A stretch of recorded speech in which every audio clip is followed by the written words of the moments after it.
ఒక పెత్తందారి వ్యవస్థలు నడిపేటటువంటి రీతిలో ఆవేళ జన్మభూమి కమిటీలను పెట్టి వాళ్ళ దగ్గరికి కాళ్ళు ఎరిగేటట్టుగా చెప్పులు ఎరిగేటట్టుగా తిరిగి వాళ్ళ దగ్గర ప్రాధాన్యపడితే తప్ప, వాళ్ళకి లంచాలు ఇస్తే తప్ప, వాళ్ళ చేతులు తడిపితే తప్ప, జేబులు నింపితే తప్ప ఏ ఒక్క సంక్షేమ పథకం కూడా మనకు అందేటటువంటి పరిస్థితి ఉండేది కాదు.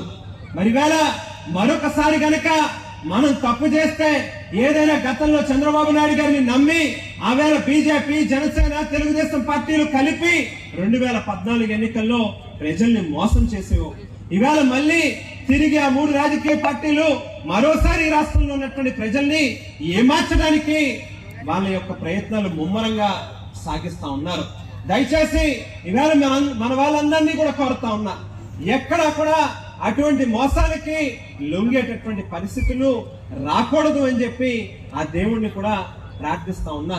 ఇవాళ ఈ జిల్లాలో బహుశా స్వాతంత్రం వచ్చిన నాటి నుంచి ఈవేళ దాకా ఎప్పుడూ కూడా చట్టసభల్లో ముఖ్యంగా మాదిగ కమ్యూనిటీకి సంబంధించి ఏ ఒక్క రాజకీయ పార్టీ కూడా కనీసం అంటే చిన్న అవకాశాలు కూడా ఇవ్వనటువంటి పరిస్థితులు గతంలో ఉంటాయి. ఈవేళ మొట్టమొదటిసారి వైఎస్ఆర్ కాంగ్రెస్ పార్టీ ప్రభుత్వంలో ఏదైతే ఈ యొక్క జగన్మోహన్ రెడ్డి గారి పాలనలో ఈవేళ బొమ్ము ఇజ్రాయిల్ అన్నకి ఎమ్మెల్సీగా అవకాశం ఇవ్వడం జరిగింది.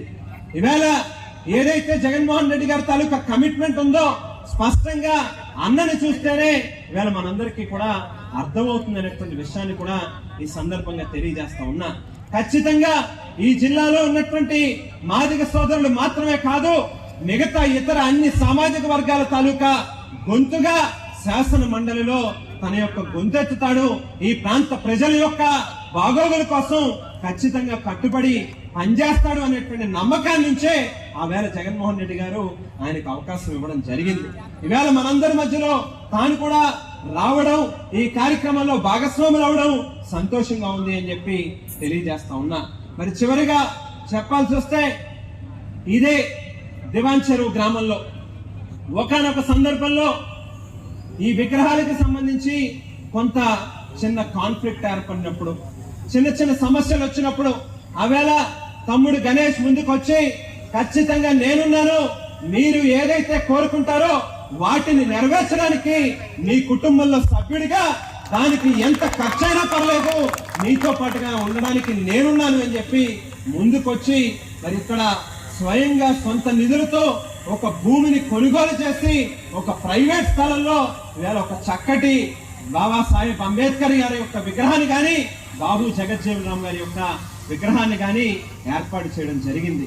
ఇది చాలదా? దీని ద్వారా తెలియదా మన తాలూకా నిబద్ధత ఏ రకంగా ఉంటుంది అనేటువంటిది అని చెప్పి ఈ సందర్భంగా మీ అందరికీ తెలియజేస్తా ఉన్నా.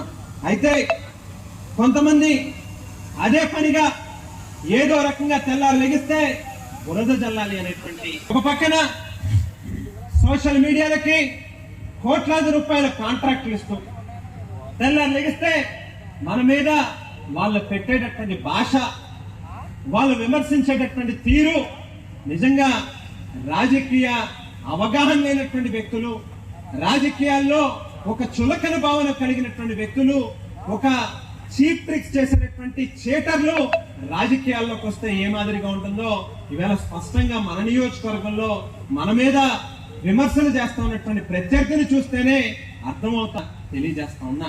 ఈవేళ ఒకటే అడుగుతా ఉన్నా, ఏదైతే బ్లేడ్ బ్యాచ్లని కానీ, గంజాయి బ్యాచ్లని కానీ తెల్లారు లెగిస్తే మీరు మాట్లాడుతూ ఉన్నారు, మా మీద విమర్శలు చేస్తా ఉన్నారు. ఈవేళ కోరికొండ, రాజానగరం, సీతానగరం ఈ 3 పోలీస్ స్టేషన్లలోని ఒక్కసారి గడిచినటువంటి 5 ఏళ్లలో ఎన్ని కేసులు రిజిస్టర్ ఉన్నాయి, ఎంతమంది దాని బారిన పడ్డారు అనేటువంటిది తీసి రికార్డులు చూస్తే మీరు మాట్లాడేటటువంటి విమర్శలకి వాస్తవాలు తెలుస్తాయనేటువంటి మాటను తెలియజేస్తా ఉన్నా.